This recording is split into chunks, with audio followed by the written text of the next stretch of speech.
అంటే అందుకే ఇంతకుముందు కూడా చెప్పిన 1966లో ఇందిరాగాంధీ గారు వైజాగ్ కి స్టీల్ ప్లాంట్ తీసుకొచ్చారు. ఇదొక చరిత్ర. దాని తర్వాత ఆ రోజు దాని యొక్క విలువ 16,000 కోట్ల నుంచి ఒక 25,000 కోట్ల వరకు దాని ఆస్తి ప్రాపర్టీస్. ఈ రోజు వైజాగ్ స్టీల్ ప్లాంట్ ఆస్తి 2.5 లక్షల కోట్ల ఆస్తి. సరే, మోడీ గారు ప్రధానమంత్రి అయిన తర్వాత దాని మీద కన్నేసిండి, ఎవరికో దారదత్తం చేయాలని కుట్ర జరుగుతుంది. స్టీల్ ప్లాంట్ ని ప్రైవేట్ గా చేయాలి, ఆ భూమి తీసేయాలనేది వారు ఒక డిజైన్ చేసినట్టున్నారు. కాలక్రమంలో అక్కడ ఉన్న కార్మికులందరూ రోడ్ల మీదకి వచ్చారు. వైజాగ్ స్టీల్ ప్లాంట్ కార్మికులు వాళ్ళు రోడ్ల మీద దీక్షలు చేస్తూనే ఉన్నారు. చేస్తున్న క్రమంలో వాళ్ళకు భయపెట్టి వార్నింగ్లు కూడా చేస్తున్నారు. కానీ ప్రధానమంత్రి మోడీగా ఉన్నప్పుడు చంద్రబాబు నాయుడు గారు ఆంధ్రప్రదేశ్కి ముఖ్యమంత్రి. ఆ రోజు ముఖ్యమంత్రిగా ఆ రోజు ఆయన చంద్రబాబు నాయుడుకి అంత దగ్గర ఉండి కూడా వైజాగ్ కార్మికులను కాపాడుకునే ప్రయత్నం ఆ రోజు ఆయన చేయలేదు. జగన్ ప్రతిపక్ష నాయకుడుగా వైజాగ్ స్టీల్ ప్లాంట్ కార్మికుల పరామర్శ ఇచ్చిండు. పార్లమెంట్ లో నేను కొట్లాడుతున్నాడు. ఆ రోజు ఆయన ఆట ఆయన ఆడిండు. రెండో ఎలక్షన్ జరిగింది, చంద్రబాబు నాయుడు గారు ఓడిపోయారు. మళ్ళీ జగన్ సీఎం అయిండు. మళ్ళీ ఈయన మోడీ దగ్గర అయిండు. మళ్ళీ ఈయన ప్రతిపక్ష నాయకుడుగా వైజాగ్ పోయిండు, కార్మికులను ఈయన పరామర్శించిండు. తర్వాత పవన్ కళ్యాణ్ పోయిండు. నేను మోడీతో అన్నాడు, ఏదో చేస్తా అన్నాడు. మళ్ళీ ఆయన డిప్యూటీ సీఎం అయ్యండి. ఇప్పుడు ఆయన మాజీ ముఖ్యమంత్రి, ఈయన 2 సార్లు ముఖ్యమంత్రి, డిప్యూటీ సీఎం. ముగ్గురు కార్మికులు వైజాగ్ పోయారు, విజిట్ చేశారు, వాళ్ళకి భరోసా ఇచ్చారు. పార్లమెంట్ లో సపోర్ట్ చేస్తలేరు. ఫోన్ కాల్ చేస్తే మోడీ గారు జీవో ఇస్తాడు, వీళ్ళు చేస్తలేరు. అంటే అల్టిమేట్ మోడీ గారు ఏ నిర్ణయం తీసుకుంటారో దానికి కట్టుబడి చంద్రబాబు నాయుడు గారు, పవన్ కళ్యాణ్ గారు అండ్ జగన్ గారు పనిచేస్తున్నారు అనేది ఓపెన్ గా కనబడుతుంది. కాంగ్రెస్ పార్టీ ఏమంటుందంటే, ఆంధ్రప్రదేశ్ కాంగ్రెస్ పార్టీ పక్షాన ఇప్పుడు ఆ రోజు ఇందిరాగాంధీ గారు వైజాగ్ తీసుకొచ్చింది, అది వైజాగ్ కార్మికుల ప్రాపర్టీ, వైజాగ్ ప్రజల ప్రాపర్టీ, ఆంధ్రప్రదేశ్ ప్రజల ప్రాపర్టీ 2.5 లక్షల కోట్లు. రాహుల్ గాంధీ గారు వచ్చినప్పుడు ఏమన్నారు, ఈ పార్లమెంట్ వచ్చే ఎన్నికల్లో ప్రధానమంత్రి రాహుల్ గాంధీ గారు అయితే తప్పకుండా ఈ వైజాగ్ స్టీల్ ప్లాంట్ ని అక్కడ వైజాగ్ కార్మికులకు అట్లాగే వైజాగ్ ప్రజలకు, ఆంధ్ర ప్రజలకు మీ ప్రాపర్టీ మీకు ఇచ్చేస్తాము, నష్టాలైనా మేము నడుపుతామని ఆ రోజు రాహుల్ గాంధీ గారు చెప్పారు. నేను ఈరోజు ప్రెస్ మీట్లు ఏమన్నంటే, మీ దగ్గర ఉన్న ఆంధ్రప్రదేశ్లో 25 మంది పార్లమెంట్ సీట్లు ఉన్నాయి, 20 మంది కాంగ్రెస్ ఎంపీలను గెలిపియండి, ఆయన ప్రధానమంత్రి అవుతాడు, తప్పకుండా వైజాగ్ స్టీల్ ప్రాపర్టీ ఆంధ్రప్రదేశ్ వైజాగ్ ప్రజల్లో అవుతుంది.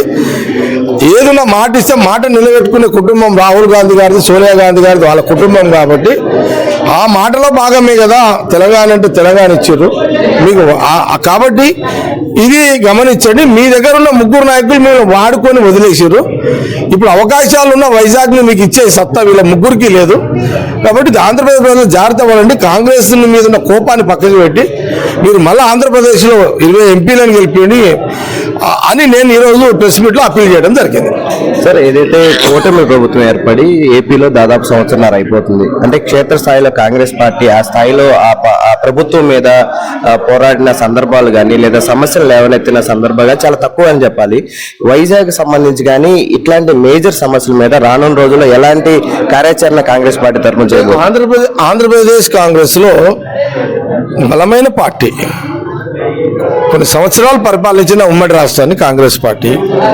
ఈ ఆంధ్రప్రదేశ్ నుంచి కూడా ప్రతిసారి 25 ఎంపీ సీట్లు ఇక్కడ నుంచి ఉండే. యూపీఏ గవర్నమెంట్ లో కూడా ఆంధ్రప్రదేశ్ నుంచే 25 పార్లమెంట్ సీట్లు రాయలసీమ, కోస్తా నుంచి ఉన్నాయి. నేనేమంటున్నా అంటే, ఇక్కడ ఆంధ్రప్రదేశ్ లో కార్యకర్తలు ఉన్నారు, కాంగ్రెస్ నాయకత్వం ఉంది, ప్రజాప్రతినిధి లేరు. కాంగ్రెస్ రాష్ట్రం విభజన చేసిన కోపంతో ఇక్కడ ప్రజలు వేస్తలేరు. అయినా ఎన్ని రోజులు కోపం? ఇంకా మీ జీవితాలతో చెలగా మారుతున్న ఈ 3 పార్టీ నాయకులు ఎండగట్టాలి.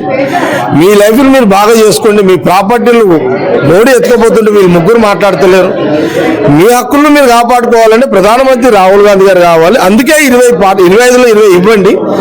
అది మీకే మంచిది, మీకు సేఫ్టీ అవుతుంది. రాహుల్ గాంధీ ప్రధానమంత్రి కమిట్మెంట్ లీడర్, ప్రధానమంత్రి అయితే మీకు లాభం జరుగుతుంది ఆంధ్రప్రదేశ్కి అనేది నా అప్పీల్. దాన్ని ఆంధ్రప్రదేశ్ ప్రజలు గమనించండి. చివరిగా ఏదైతే బనకచర్ల కానీ ఏదో నీటి ప్రాజెక్టులకు సంబంధించి ఎప్పుడు ఇష్యూ వచ్చినా కూడా తెలంగాణ గవర్నమెంట్ ఏదో ఒక అడ్డంకిలు సృష్టించడం లేదా అనుమతులు ఇవ్వకుండా ఏదో అడ్డం పెడుతుంది అన్నట్టుగా ప్రచారం జరుగుతుంది సార్. దీనిపైన మీ కాంగ్రెస్ తరఫున మీరు ఏమని చెప్తారు? అంటే ఒకటి, ఇది జటిలమైన సమస్యని ఆశించి ప్రభుత్వాలు అడిగేయాల్సి వస్తుంది. అటు రేవంత్ రెడ్డి గారిని, మా ఉత్తమ్ రెడ్డి గారు కానీ, ఇక్కడ చంద్రబాబు నాయుడు గారి, అంతకుముందు వైఎస్ఆర్ జగన్ ఉన్నాడు, కేసీఆర్ గారు ఉన్నారు. ఆనాడు సమస్యలు ఉన్నాయి, ఇప్పుడు కూడా నడుస్తున్నాయి. ఇరు ప్రాంతాల ప్రజలకు నష్టం కలగకుండా సమన్వయంతో ఎట్లా జరగాలి అనే దాంట్లో బహుశా మా కాంగ్రెస్ గవర్నమెంట్ పరంగా సీఎం రేవంత్ రెడ్డి గారు ఉత్తమ్ రెడ్డి గారు చేస్తున్నారు. సరే, ఏ ప్రాంత ప్రజల కోసం వాళ్ళు కొట్లాడే హక్కుల మీద కొట్లాడతారు, అది సహజంగా కొట్లాడాల్సిందే, కొట్లాడతారు. కాబట్టి చూద్దాం ఏ రకంగా ఇబ్బంది లేకుండా కొంత పద్ధతి ప్రకారము కేంద్ర ప్రభుత్వం జనవరులు వాళ్ళు కూర్చొని ఇది ఒక సమన్వయంతో డిసిషన్ జరగాల్సిన అంశం ఉంది. చూద్దాం, ఇది గవర్నమెంట్ పాలసీ కాబట్టి నేను కొంత ఇప్పుడే పూర్తి వివరాలు మీకు చెప్పలేను, మళ్ళీ సందర్భంలో మాట్లాడతాను. మరిన్ని విశాఖ ఉక్కు RANL వార్తల కోసం మన వైజాగ్ స్టీల్ ఫ్యామిలీ యూట్యూబ్ ఛానల్లో సబ్స్క్రైబ్ అవ్వండి.